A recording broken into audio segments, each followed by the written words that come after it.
Salam salam outsider, le débrief commence maintenant. Top performance de la part des Gunners qui se qualifient sans aucun problème pour les demi-finales de l'Europa League. Franchement, on va être très sérieux. En toute honnêteté, j'étais stressé avant le match. J'étais stressé parce que la semaine passée, les gars ne se sont pas gérés. La semaine passée, on aurait dû gagner le match aller. Cependant, on a fait un non-match. Le Slavia Prague a égalisé à la 94e minute, dernière minute du match. Et donc, du coup, ça leur a donné de l'espoir. Le problème, il est simple, c'est qu'on ne boxe pas dans la même catégorie. Aujourd'hui, Arsenal est descendu à Prague et on les a cadavrés. 4-0, facile. Facile, franchement facile, en toute honnêteté, je vais vous le dire aujourd'hui, Nicolas Pepe sur le côté gauche, mais le boy c'est une tuerie, il est sur son bon pied, bizarrement j'ai l'impression que tu es incapable de prendre son ballon, et en plus de ça, bizarrement quand il est à gauche, étant donné qu'il ne rentre pas vers l'intérieur et qu'il prend plus la verticalité, ça lui permet de faire quoi? De protéger son ballon sur le premier but. Nicolas Pepe est juste sensationnel, donc aujourd'hui on va être très sérieux, franchement, cette équipe d'Arsenal là m'a fait plaisir, Nicolas Pepe, excellent, Smith Rowe, excellent, rien à dire. Quel joueur de football, franchement. Le boy, on l'a mis dans l'axe, il s'est géré. Saka, il est à droite. Quand il rentre, tu sais très bien que le boy, personne ne peut l'arrêter. Donc aujourd'hui, cette équipe d'Arsenal-là, amenée par un capitaine, Alexandre Lacazette.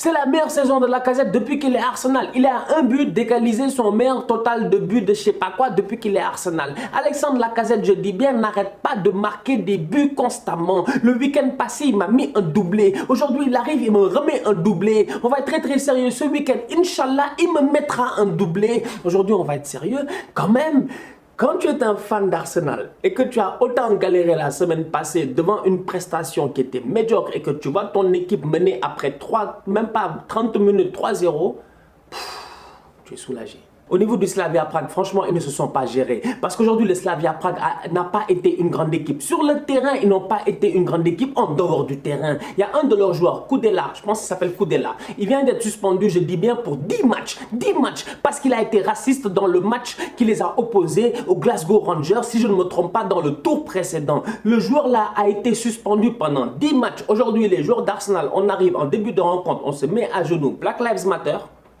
No to racism, les gars du Slavia Prague, ils sont pas à genoux, ils restent debout. C'est leur problème. On est venu, on les a tapés derrière 4-0, on leur a mis une fessée. Franchement, à un moment donné, je dis bien, ce club-là ne s'est pas géré. Non seulement ils ne se sont pas gérés, parce qu'aujourd'hui, ils auraient dû quand même prendre un stand.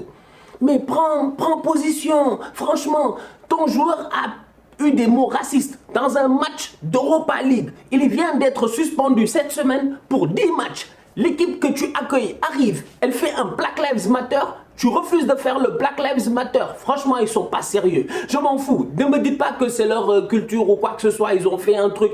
Non, non, non et non. Franchement, je suis désolé. Aujourd'hui, les Slavia Prague, sur ce côté-là, ils ne se sont pas gérés. C'est mon avis, j'ai le droit.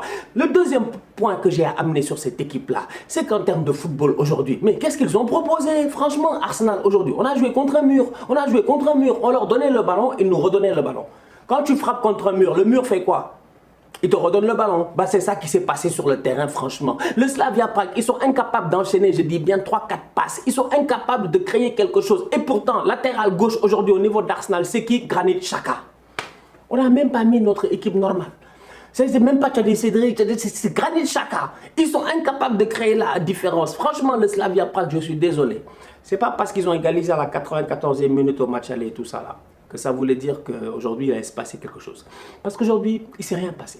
On est venu à Prague en vacances, tranquillement, franchement. On a joué, vous savez, football choco les gars. Football choco, facile, je te dis bien. Il était suave ce football-là, il était beau. C'est-à-dire que même le but de Smith Rowe là, il doit rentrer. C'est quoi ces faux hors-jeu qu'on m'a sifflé? Sincèrement, rien à dire. Top performance de la part des Gunners, ça fait plaisir. Partey, enfin, il s'est géré, il a été très bon au milieu de terrain. Sa complémentarité avec Ceballos m'a fait plaisir parce qu'aujourd'hui, quand même, je me rends compte que le boy Ceballos, il est quand même pertinent. Ceballos peut amener quelque chose. Maintenant, je ne sais pas qui on va garder de près là, parce qu'on a 2 joueurs du Real en prêt. On a Ceballos, on a Odegaard. Odegaard, pour le moment, il est blessé, il fait de top performances. Ceballos, quand il joue, quand même, il se gère, même si la dernière fois, il nous a vendu vite fait. Franchement, aujourd'hui, au niveau d'Arsenal, mon seul problème, c'est la défense. C'est la défense. Je vous le dis, c'est la défense. Le jour où on a une vraie défense, cette équipe-là peut peut être intéressante. On a des Balogun, on a des Martinelli, on a que des top joueurs, je dis bien, dans le futur offensivement. Moi, je n'ai rien à envier au Bellingham et tout ça. Beaucoup de respect pour ces enfants-là, mais on n'a pas grand-chose à leur envier. Notre problème, c'est la défense. Tu ne peux pas jouer, je dis bien, avec des Pablo Mari. Beaucoup de respect quand même. Pablo Mari a fait quelques efforts, mais non, ça ne marche pas. On ne peut pas aller avec des David Luiz, des Pablo Mari, tout ça, des Hector Bellerin. Franchement, je suis désolé.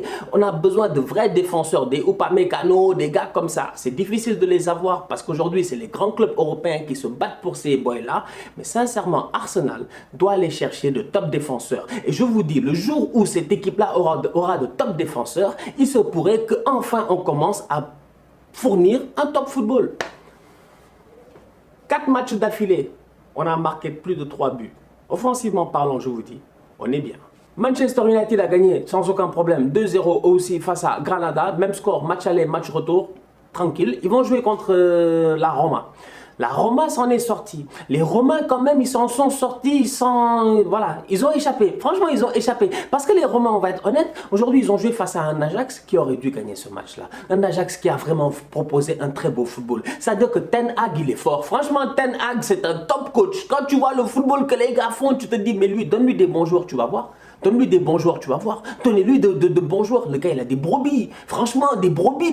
Je sais pas, mec. Un boy qui est en fin de match, tourne-toi, frappe, il refait des passes dans le vide. Sincèrement, je suis désolé. En fin de match, les joueurs de l'Ajax ont manqué de lucidité. Mais cette équipe-là, en tant que telle, elle est amenée par un superbe coach. Et on va être honnête, aujourd'hui, l'Ajax, je suis désolé. Si Edin Dzeko ne marque pas ce but, genre tapine comme ça en fin de match, ils sont peut-être aujourd'hui en demi-finale. Maintenant, Manchester United va jouer face à la Roma. J'ai hâte de voir ce que ça va donner. Ça va être un très bon match de football. Au niveau de Manchester United, il y a Edison Cavani, ces temps-ci, qui claque des buts. Il a l'air d'être de retour en confiance. Ça permet aussi de faire reposer un boy comme Martial, excusez-moi, de faire reposer un boy comme Rashford, et ça permet de pallier à la blessure d'Anthony Martial. Donc aujourd'hui, United-Roma, ça c'est un match que tu as envie de voir. L'autre match, c'est Arsenal contre Villarreal. Villarreal de Unai Emery. Unai Emery, c'est Mister Europa League. Il a gagné quand même ici 3 Europa League avec le FC Séville. Unai Emery, c'est pas un tocard quand il s'agit de jouer cette compétition-là qui s'appelle l'Europa League. José Mourinho a joué face au Dynamo Zagreb. Il n'a pas réussi à les battre. Il s'est pris une remontada de Zagreb. Emery, il a gagné à l'aller et au retour face à Zagreb. Donc aujourd'hui,